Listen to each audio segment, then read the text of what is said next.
اگر اجازت دو تو یہ شوربہ پی سکتا ہوں؟ اس نے کہا کہ حضرت یہ سب کچھ آپ کے لیے. فرمایا نہیں، شوربے کا عرف مشروب نہیں معقول ہے.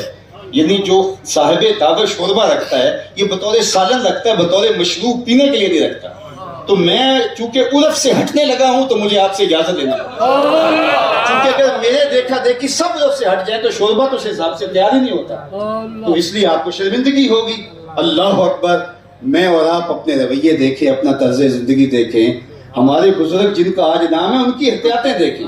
امام اعظم ابو حنیفہ علیہ رحمہ، یہ تھے بزرگ، یہ تھی ولایت، یہ تھے صوفیاء. آپ نے کسی سے قرض لینا ہے، دروازے پہ دستک دی، پیچھے آ کے دھوپ میں کھڑے ہو گئے. کسی نے کہا حضرت سایہ دیوار کا پڑ رہا ہے تو آپ یہاں رک کے انتظار کیجئے صاحب خانہ کا. کہا جس سے قرض لینا ہو اس سے نفع لینا ہی تو سود ہوتا ہے، میں اس کی دیوار کے سائے کا نفع بھی نہیں لینا چاہتا. تو یہ تھے وہ صوفیاء. اور میں سویر سے لے کر شام تک اپنی زندگی دیکھوں کہ میں جو ہے وہ اپنی ذات کا، اپنے ساتھ جڑے ہوئے دین کا، اپنے ساتھ جڑی ہوئی طریقت کا، اپنے ساتھ جڑی ہوئی سیاست کا، اپنے ساتھ جڑی ہوئے دوستوں کا کیسے نفع اٹھاتا ہوں اور زندگی ہماری کیسی چل رہی ہے. تو صوفیاء ہمیں یہ بتاتے ہیں کہ اپنی زندگی کو احتیاط کے ساتھ، اپنی زندگی کو پورے حزم کے ساتھ گزارو.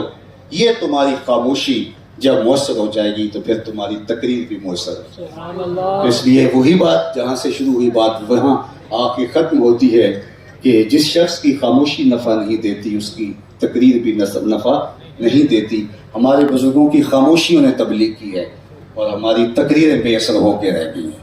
اس لیے اقبال نے ایک موقع پہ تو پھر آخر بھی یہی کہا، خاموشی گفتگو میری، بے زبانی ہے زبان میری. اور سیدنا علی المرتضیٰ نے فرمایا جب عقل کامل ہو جاتی ہے پھر گفتگو کم ہو جاتی ہے. ظاہر ہے پھر انسان کا کردار بولتا ہے، انسان کا رویہ بولتا ہے.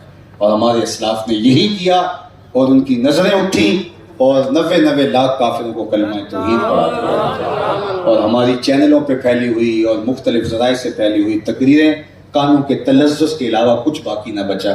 اس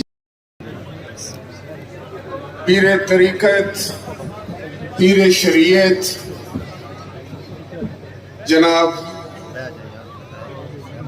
نہایت ہی قابل احترام پیر سلطان ندیم سلطان صاحب،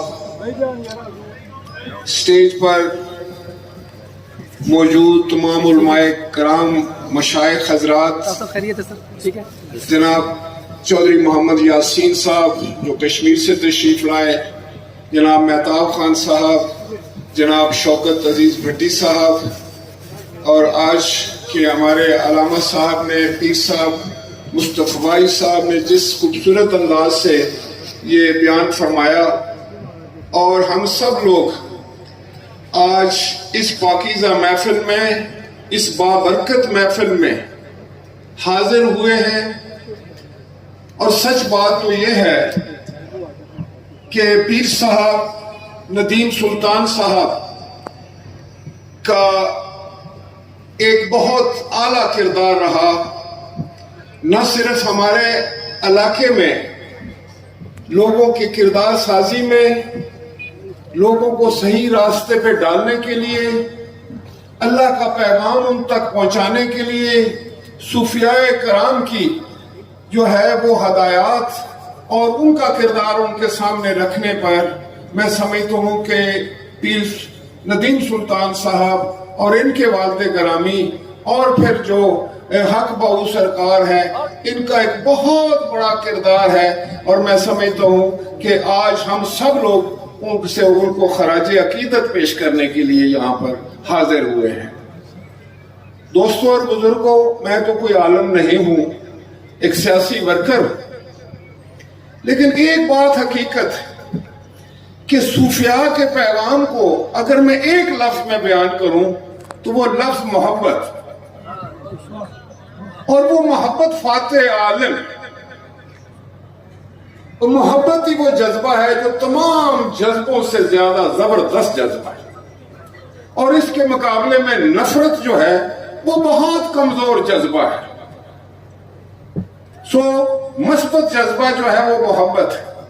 ہمارے بر صغیر میں یہی خانقاہی نظام تھا، یہی صوفیاء کرام تھے جنہوں نے اسلام کا بول بالا کیا، جنہوں نے اسلام کو پھیلایا. ابھی حضرت کہہ رہے تھے کہ ایک نگاہ اٹھائی اور 90,000 لوگ جو تھے کا درس دیا، پاکستان کو مضبوط کرنے کا درس دیا، پاکستان کو تقسیم نہیں کیا۔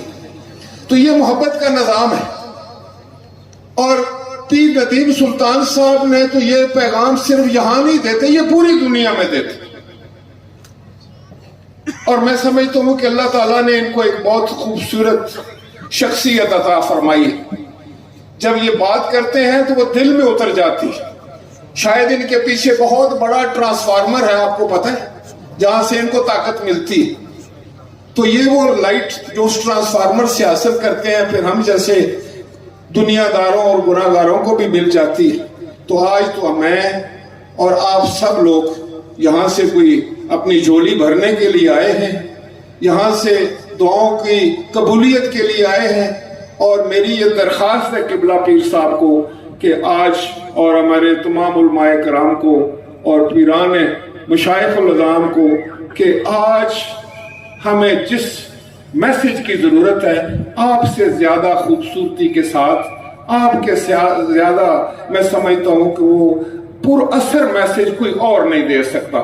شاید نہ کوئی سیاستدان دے سکے، نہ کوئی تاجر دے سکے، نہ کوئی بہت بڑا کوئی اور کسی نظام کا بدہ دے سکے، لیکن جو لوگ خانقاہی نظام کے ساتھ جڑے ہوئے ہیں، جن میں صوفی ازم، اور اب تو پوری دنیا ماننے لگی ہے، صوفی کا مطلب ہی پاک صاف، اگر علامہ صاحب میں غلطی نہیں کر رہا تو یہ صوفی ازم جو ہے اب تو یورپ نے سیکھنا شروع کر دیا ہے۔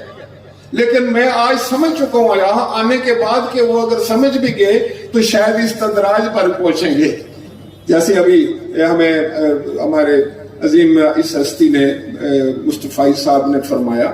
تو میں یہ کہنا چاہ رہا تھا کہ دین اور دنیا دونوں صوفی ازم کی جو ہے وہ روشنی میں ہمیں گزارنی ہے، اور ایک دوسرے سے محبت کرنی ہے، ایک دوسرے کا ہاتھ نہیں ہے، ایک دوسرے کے لیے آسانیاں نے کہا ہے نا کہ اپنے لیے تو سب ہی جیتے ہیں، اس جہاں میں ہے زندگی کا مقصد اوروں کے کام آنا۔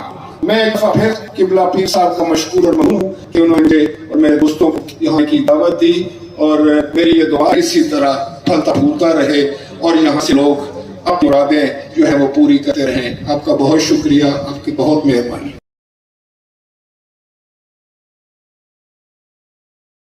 رخصت فرما دے، دنیا دین آخرت معاش اور معاشرت کی برکتیں عطا فرما۔